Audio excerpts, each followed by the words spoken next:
Selamat siang, Bu Ani dan Bu Rika. Perkenalkan, nama saya Kristabel Harijanto dengan NRPE 121700019. Pada siang hari ini, saya akan mempresentasikan mengenai analisis pameran karya di YouTube.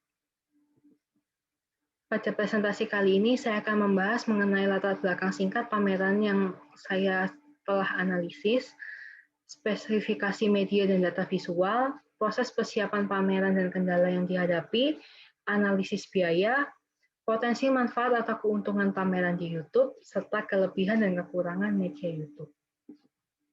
Yang pertama, latar belakang pameran yang akan dianalisis. Pameran yang akan dianalisis berjudul Pameran Virtual Museum Perjuangan 2020 yang dilakukan secara live streaming pada channel YouTube Dinas Kebudayaan dan Pariwisata Rembang pada 10 November tahun 2020.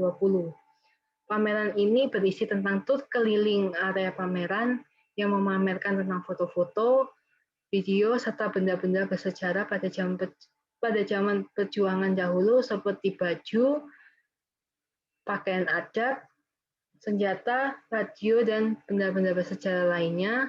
Selain itu juga ada talk show, pertunjukan seni tari, dan adanya video-video dokumenter.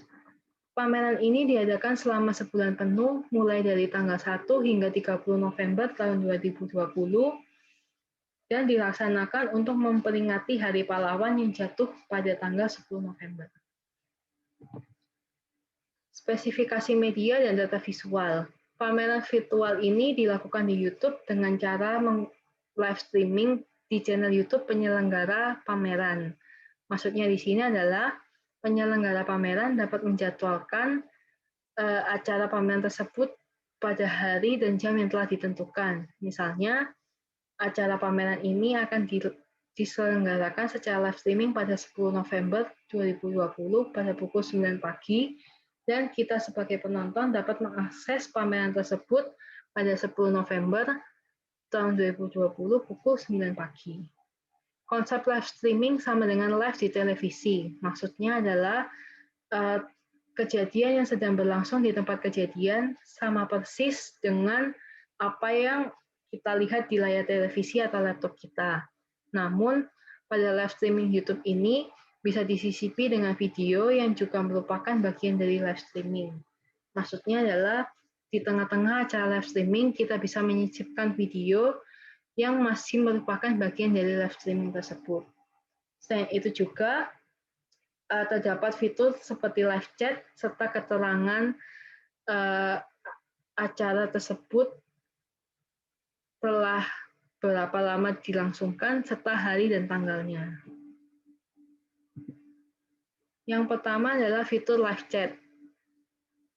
Pada tampilan di layar ini ada fitur live chat yang menunjukkan adalah interaksi antara kita sebagai penonton dengan penonton lainnya melalui kolom komentar, juga bisa digunakan juga sebagai media interaksi antara pengisi acara, pembawa acara, maupun pembicara apabila adanya acara talk show yang dilaksanakan dalam sebuah pameran. Selain itu juga, apabila ada acara talk show, kita juga bisa menuliskan pertanyaan-pertanyaan apabila ada sesi tanya-jawab di kolom komentar ini, dan nantinya akan disampaikan kepada pembicara. Namun, penyelenggara acara tersebut juga bisa menonaktifkan dan mengaktifkan fitur live chat ini sesuai dengan kebutuhan dari pameran. Yang kedua adalah keterangan tanggal dan waktu streaming berlangsung. Di sini ada tulisan yang saya beri kotak warna kuning yang berisikan stream live on November 10, 2020. Maksudnya di sini adalah acara pameran ini dilakukan live streaming pada 10 November tahun 2020. Selain itu juga biasanya tulisan ini dapat diganti dengan stream ... ago, misalnya saja stream an hour ago. Maksudnya di sini adalah pameran ini telah berlangsung secara live streaming 1 jam yang lalu. Berikut ini adalah tampilan live streaming di YouTube secara keseluruhan. Untuk kolom sebelah kanan yang saya beri kotak warna hijau merupakan tampilan dari kolom live chat komentar, dan kotak warna merah merupakan informasi channel YouTube penyelenggara acara. Berikutnya, persiapan pameran dan kendala-kendala yang dihadapi. Untuk persiapan, yang pertama adalah lokasi gedung. Baik itu pameran secara online maupun offline, tetap diperlukan gedung untuk sebagai tempat penyelenggaraan pameran. Yang kedua, adanya host dan pengisi acara. Maksudnya di sini adalah host berperan sebagai pemandu acara yang akan memandu kita sebagai penonton agar bisa mengikuti acara pameran dari awal hingga akhir secara terstruktur sesuai dengan rundown yang telah ditentukan. Selain itu juga pengisi acara di sini juga ditujukan agar membuat acara pameran tidak monoton dan lebih berwarna. Selain itu juga diperlukan adanya kurator yang berperan sebagai penyeleksi karya-karya yang akan ditampilkan pada saat pameran. Tidak semua karya harus ditampilkan dalam sebuah pameran. Oleh karena itu, peran kurator di sini sangat berperan agar bisa menyeleksi karya-karya mana saja yang pantas dan layak untuk dipamerkan. Selain itu juga karya-karya tersebut juga dapat menentukan kualitas apakah pameran tersebut merupakan pameran yang baik atau buruk, yang salah satunya dinilai dari karya-karya yang dapat ditampilkan. Oleh karena itu, peran kurator di sini harus mempunyai selera yang cukup tinggi untuk memilih dan menyeleksi karya-karya mana saja yang akan ditampilkan pada saat pameran. Selanjutnya adalah persiapan perangkat-perangkat lain seperti lighting, panggung, sound system, ataupun properti. Maksudnya di sini adalah dalam sebuah pameran diperlukan properti-properti pendukung yang mendukung acara pameran. Selain itu juga diperlukan seperti panggung untuk tempat pengisi acara melakukan pertunjukan, serta lighting dan sound system yang mendukung ambience pameran agar tidak terkesan sepi dan monoton. Selain itu juga adanya persiapan biaya. Meskipun pameran ini dilakukan secara online, tetap juga diperlukan biaya yang menunjang pelaksanaan pameran ini agar dapat berjalan sesuai dengan keinginan dan berlangsung secara yang dapat berlangsung secara tertib dan teratur. Selain itu juga diperlukan promosi iklan. Maksudnya di sini adalah karena pameran ini dilakukan secara online, maka diperlukan promosi besar-besaran agar dapat menarik perhatian masyarakat dan audiens untuk bisa menonton acara pameran ini. Selain itu juga, meskipun offline, tetap diperlukan juga iklan agar masyarakat bisa menyadari dan mengetahui bahwa ada pameran yang sebentar lagi akan berlangsung. Selanjutnya adalah kendala dan cara mengatasi. Kendala yang dihadapi untuk melangsungkan pameran online ini adalah yang pertama, tegangan listrik yang kemungkinan bisa turun dan menyebabkan konsleting. Maksudnya di sini adalah setiap pameran juga memerlukan listrik untuk lampu, sound system, dan sebagainya.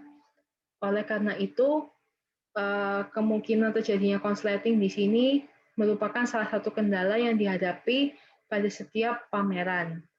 Yang kedua adanya gangguan internet. Karena ini pamerannya bersifat online yang ditayangkan melalui platform YouTube, maka diperlukan jaringan internet yang cepat dan stabil agar jalannya live streaming ini tidak terganggu dan terputus di tengah-tengah jalan. Yang kedua, perangkat kamera dan baterai. Perangkat kamera dan baterai di sini juga bisa menjadi salah satu kendala karena pameran online ini semuanya direkam melalui kamera dan tentunya kamera tersebut juga memerlukan baterai agar bisa berfungsi dengan baik. Oleh karena itu, perangkat kamera dan baterai juga merupakan salah satu kendala yang bisa dihadapi dalam melangsungkan pameran online. Yang keempat, adanya cuaca buruk. Yang keempat ini misalnya ada pengisi acara yang memerlukan kondisi outdoor untuk pertunjukan, maka cuaca buruk bisa menjadi salah satu penghambat pengisi acara tersebut untuk melakukan pertunjukannya. Misalnya saja jika terjadi hujan atau adanya angin, maka pertunjukan yang seharusnya ditampilkan bisa saja batal atau mungkin ditunda untuk sementara waktu. Cara mengatasi kendala yang pertama adalah meminimalisir penggunaan listrik yang berdaya tinggi. Maksudnya di sini adalah sebisa mungkin penyelenggara acara menggunakan alat-alat yang memiliki daya listrik rendah agar kesediaan listrik dapat mencakup keseluruhan dan tidak menimbulkan konsleting. Yang kedua, menggunakan jaringan internet yang stabil. Di sini kita bisa menggunakan jaringan Wi-Fi atau bisa mencari sinyal terdekat yang mempunyai kekuatan sinyal yang baik, stabil, dan cepat. Yang ketiga, cadangan baterai yang cukup. Maksudnya di sini adalah sebelum acara harus dipastikan bahwa setiap kamera yang akan digunakan untuk merekam mempunyai baterai yang cukup dan adanya cadangan-cadangan baterai sebagai pengganti baterai utama. Yang keempat, tenda untuk kegiatan outdoor. Maksudnya di sini adalah untuk meminimalisir cuaca-cuaca yang tidak bisa diprediksi seperti hujan dan angin kencang. Untuk analisis biaya lebih ke arah biaya untuk teknik seperti biaya sewa gedung, properti, host, pengisi acara, sound, dan lainnya. Maksudnya di sini adalah setiap pameran memerlukan tempat untuk melangsungkan pamerannya. Jadi diperlukan juga biaya untuk menyewa gedung, properti, dan sebagainya yang menunjang acara pameran. Selain itu juga biaya diperlukan juga untuk menyewa host dan pengisi acara yang akan bekerja dalam menunjang acara pameran. Namun, tidak menutup kemungkinan apabila host dan pengisi acara tersebut bersedia untuk dibayar, namun mereka tetap bekerja sesuai dengan bidangnya masing-masing. Yang kedua adalah biaya promosi iklan. Iklan di sini pada zaman sekarang kebanyakan dilakukan di sosial media karena sosial media mempunyai jangkauan audiens yang luas. Oleh karena itu, untuk beriklan di sosial media juga diperlukan biaya. Contohnya saja Instagram.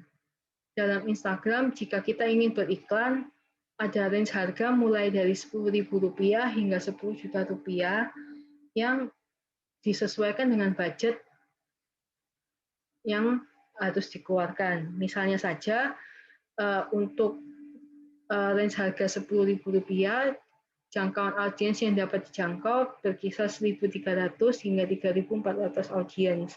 Semakin besar biaya yang dikeluarkan untuk beriklan, maka semakin luas juga jangkauan audiens yang dapat dijangkau.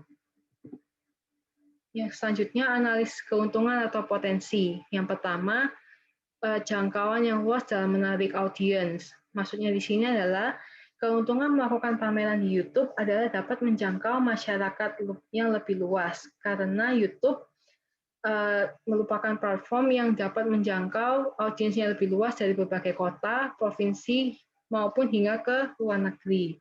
Dengan adanya pameran online ini juga, maka masyarakat bisa mengakses di rumah tanpa perlu ke lokasi di mana pada saat ini sedang ada dalam situasi pandemi. Yang kedua, peluang menyebarkan budaya Indonesia hingga ke luar negeri.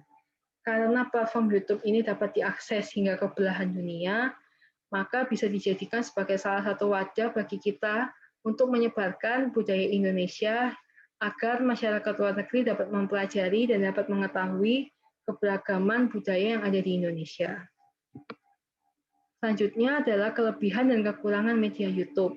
Kelebihannya ada 3, yaitu yang pertama, dapat menjangkau audiens yang luas. Maksudnya di sini adalah aplikasi YouTube ini merupakan platform yang dapat diakses oleh orang banyak dari berbagai belahan dunia, sehingga tingkat jangkauan audiens YouTube sangat luas dan sangat beragam. Yang kedua, tidak dipungut biaya. Maksudnya di sini adalah biaya yang digunakan untuk pameran di YouTube adalah gratis karena YouTube merupakan platform yang dapat diakses oleh kita masyarakat secara gratis yang berguna untuk mengunggah video streaming maupun non-streaming dan bisa kita upload secara gratis. Yang ketiga, dapat diulang apabila kita ketinggalan sesi. Maksudnya di sini adalah pada saat acara live streaming ini telah berakhir, maka secara otomatis video tersebut akan diupload di channel YouTube penyelenggara acara, sehingga apabila kita ketinggalan menyaksikan, maka kita bisa menonton tayangan ulang itu kembali, atau jika kita ingin menyaksikan kembali, kita bisa langsung menuju ke channel YouTube dan mencari video yang diinginkan. Kekurangannya ada dua, yaitu adanya kemungkinan untuk terkena copyright. Maksudnya di sini adalah jika dalam acara live streaming ini kita memasukkan unsur-unsur background musik ataupun video-video pendukung, tidak menutup kemungkinan adanya copyright dalam background musik atau video-video tersebut. Maka jika kita tidak memperhatikan copyright tersebut dengan benar, maka acara live streaming kita ini dapat terancam terkena copyright dan akhirnya di-ban oleh pihak YouTube.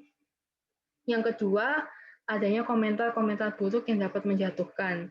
Karena dalam live streaming ini terdapat fitur live chat, maka tidak menutup kemungkinan juga ada oknum-oknum yang tidak bertanggung jawab yang akan menyebarkan fitnah yang dapat menyinggung ras, suku, atau agama tertentu yang akhirnya dapat menimbulkan peperangan. Oleh karena itu, pihak penyelenggara acara sendiri mempunyai wewenang untuk mengaktifkan atau menonaktifkan kolom komentar. Sekian presentasi dari saya. Terima kasih telah mendengarkan.